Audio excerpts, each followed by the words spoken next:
right. Hey, we got another video here from the Absolute Game of Nerds. I'm actually filming this on my phone, so I don't know how to do all the fancy stuff with our logos and titles. But yes, let's talk. This is, of course, as you saw the thumbnail, my kind of recap of SummerCon 2024. This is my third year in a row since I've started collecting. It happens in Puyallup, Washington every year. I actually think this is a better con than Emerald City Comic Con just because it's a little smaller, a little bit not as much pop culture and other things, so it's not as crowded. Obviously when I come on these and I recap cons, I've complained a lot about overpriced. And to be honest, this was better than the ones previously. Now, there are still two dealers. The one specifically that I talked about with Spro on his video that he made with that dealer with the star tags. It's actually 20 minutes away from me. They were there and their prices were still stupid. And then there's one other dealer there who I know has a big space on eBay. His prices too, no thanks. But otherwise, everyone else was, it looks like they weren't screaming prices, but they at least seem to have finally made some reevaluation since the boom, if you may. Again, still, I don't think they were as good at deals as you find on Instagram, but for wall books, that is, excuse me. But in regards to what I've seen at previous shows, much better. Obviously, I wasn't looking really. I was looking, but I wasn't thinking I would buy anything off the wall. I'm kind of my goal right now is at FF5. I actually only saw one FF5, and it was like a 4 or 4.5.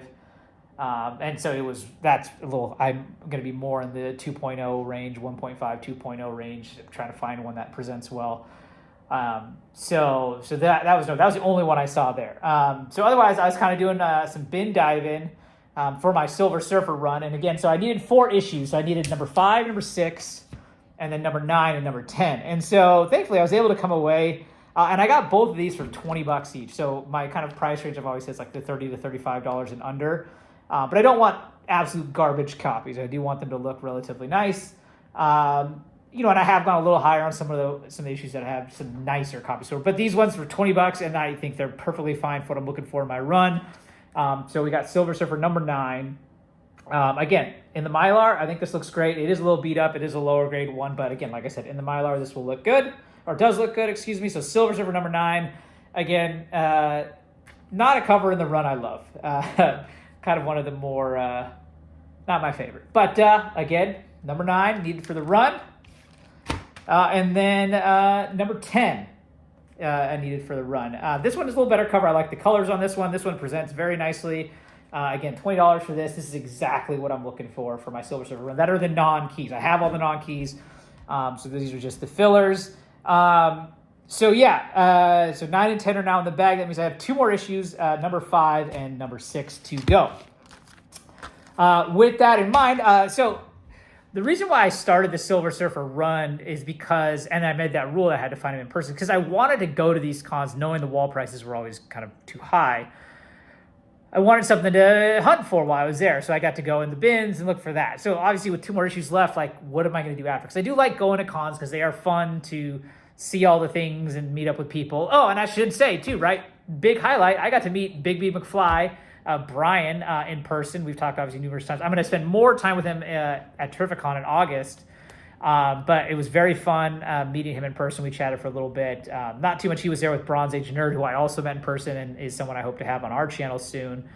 So that was cool. That was definitely the big highlight. But yes, going back to what am I going to do at future cons? Because I'm not a run collector, and I'm not going to collect another run. So I was like, there are artists that go there, and, you can get some sketches made for them. So, I was like, it'd be cool to have a book of sketches from artists that were, just made. And these aren't for like presenting on the wall or anything, because it would be in my book. I like this idea of having this book. Now, this is not a unique idea. Many people do this. I got this from other people. So just wanted to, I thought it was a cool idea. I wanted to do it for myself. So going in, I looked up the 3 artists. And so my first original thought was like, oh, dude, I'm a first appearance guy. I wonder if I can get some artists that have done first appearances of characters I like to do those sketches. Now, obviously, a lot of the characters are done by like Jack Kirby and John Romita, and a few of these other guys that are no longer with us. So the first appearance thing was, I'm going to get it when I can. If there's an artist there that is doing sketches and they have a first appearance that I'm a fan of, that's going to be my preference. But otherwise, if it's artists I like, I'm going to try and get sketches from them. So with that in mind, I got a little book off Amazon, and I've put some stickers on it, as you can see. Right, we got Colossus, we got 360, we got West Coast Dave. So anyone else that want me send me stickers for my book, send them my way. But yeah, so going in, I knew there was gonna be Mark Bagley, Jim Starlin, and Ryan Otley. So right out of the gate, I was like, okay, Bagley made Carnage, perfect, right? He obviously did Spider-Man, Venom, like a lot of those characters. But I was like, Carnage is his first appearance character and the creator for. So I was like, I gotta get Carnage. So he was the first thing I went to. His table, he was right there. Very nice. And we ended up chatting the whole time while he drew. I requested the Carnage, and he delivered. I mean, I think that is just sick for a Carnage head. So he was only doing headshots. Plus, headshots are kind of the most affordable option you can do. So that's kind of what I'll be going for the book, because I don't want to spend crazy amounts of money here. But yeah, so I got the Carnage headshot from Mark Bagley.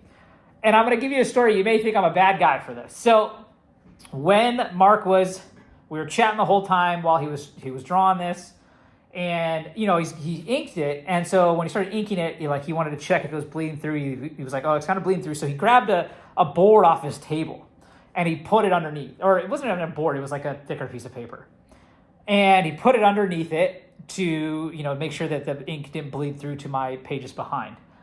And he finished up the drawing, and I closed it up, I paid, and then I walked away. And it wasn't until I got back into my car later that when I was like, oh, let me look at the sketches I got, I flipped open and that paper fell out. He had left it in there. I didn't even realize that he had left that piece of paper, or thicker piece of paper, in there. And so I picked it up, and then I just happened to flip it over, because it was blank on the side that he used. And then I flipped it over, and I was like, look at that. It's a Spider-Man headshot sketch by Mark Bagley. So now I got two, Carnage and Spider-Man. So this isn't in the book, obviously, but I'm going to kind of keep it with the book and kind of way to attach it, because I think it's dope. I think it's a great little sketch of Spider-Man. So next I went to Jim Starlin. Obviously, Jim Starlin, a huge one. Thanos. I was like, oh, man, if I could get Thanos by Jim Starlin, that would be sick. Sadly, Jim Starlin said he does not do sketches at cons. All sketches and artwork have to go through his art dealer, which I could have done, but they wouldn't do a book, right? It'd be a one-off piece, so it wouldn't go in my book.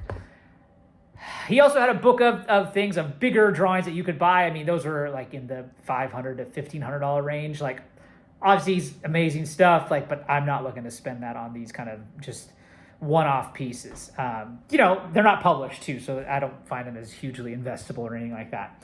So, unfortunate, but, he was nice, and he's obviously an awesome creator, but unfortunately, no Thanos sketch.